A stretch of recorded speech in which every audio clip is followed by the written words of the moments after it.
Hey y'all, Ali, Little Hill Homestead. It is Thanksgiving week here at Little Hill Homestead, and I don't even know what order we've done so far. But today I'm going to be showing you guys how to make stuffing or dressing, depending where you're from.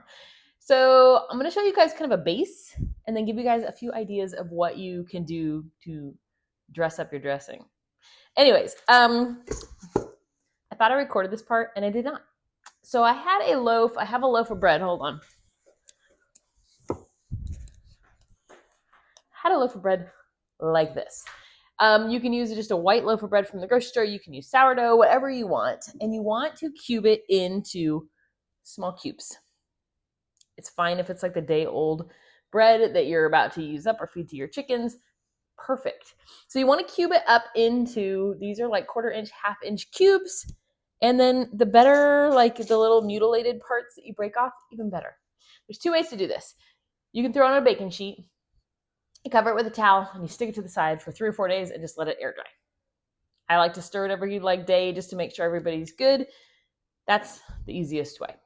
But when you're at a time crunch, it's very similar to making croutons. I threw mine on a baking sheet and I did 400 degrees for 30 minutes and I just kept stirring it like every 5 to 10 minutes until I got all that we needed. So this is 12 ounces of stuffing mix. If you want to just buy the bag, I would get the one that's unflavored, just cubes, stuffing cubes, I think is what they call it. I know they have herb and they've got, you don't need all that, y'all. You don't need all that. Anyways, that's step 1. The base for it is the 12 ounces of cubes. It's 2 cups of broth. You can veggie broth. I wouldn't suggest beef broth. I think that would get a little funky. But I'm using chicken. I find that to be the best. We've done it with veggie and it's great too. You need 1 stick of butter going over that. And then that is your base, you guys. Give it a stir. Shawn's doing the turkey, by the by. How's it going out there? We just put it on, so. It's raw. Okay, so that's the base for our stuffing. What? Okay, that's the base for our stuffing, you guys. So from that, you guys can add onion, celery, whatever you want. Some people do sausage, you name it, you can add it. We like to do craisins. I know it's kind of off the wall, but they're really tasty on it. So I do just a couple handfuls of them.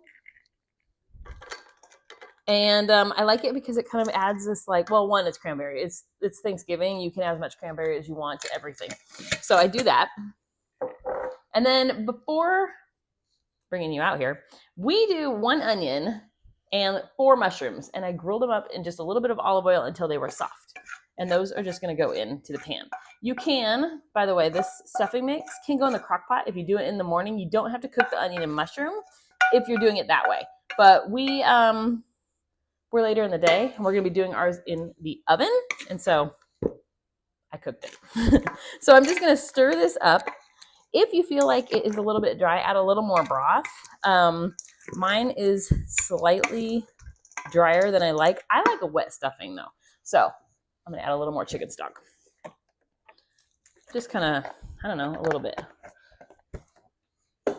Eyeball it, y'all. Same thing as it's cooking. If you feel like it's too dry, especially in the crock pot, just keep kind of adding a little bit of more broth if you need it. And that is it, you guys. That is our stuffing that we have made.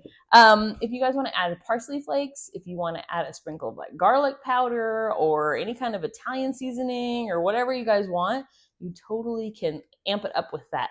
For me, we like it a little more basic, and so this is just what we do. You can use cornbread stuffing too if you prefer. I take it. This time we're putting it in a dish. Like I said, usually I throw this in the crock pot in the morning. I turn it on low and I just let it go all day. I stir it every so often so that it doesn't get too crispy around the edge. And then you can add a little more chicken broth if you like. But we're doing it in the oven. For the oven. Whoop. I'm going to pack this in here nicely. And I'm going to put this in my oven. So we have quite a few things going in the oven all at the same time at the end. Our mashed potatoes, which, by the way, we made frozen mashed potatoes not that long ago on the channel, and we're using those. It's one area that I make them weeks ahead. You can make them months ahead. And I just pulled the bags out this morning, defrosted them, and I have them right here ready to go in the oven. So our stuffing, this, our stuffing, our potatoes, there's gonna be a few things all going at the oven at the same time. This is pretty forgiving on temperature. So if you need to do 350, you can, 375, up to 400, you can. Just kind of watch it. It takes 30 to 40 minutes. I put a lid on it. It kind of steams and becomes beautiful. And then if you want that crispy little bit, take it off like the last 10 to 15 minutes. And that's it for stuffing, you guys. I'm telling you, it's very easy. I'm really disappointed that I didn't film the cubed part for you guys. But basically, it's like making croutons, which we've done before on the channel, except we just don't put the oil or the butter or anything on them on that side. So I'll see if I can find that video link for you. Anyways, that's our stuffing. I will show you the finished product in our final video, which is coming up pretty dang soon. Thanks, guys.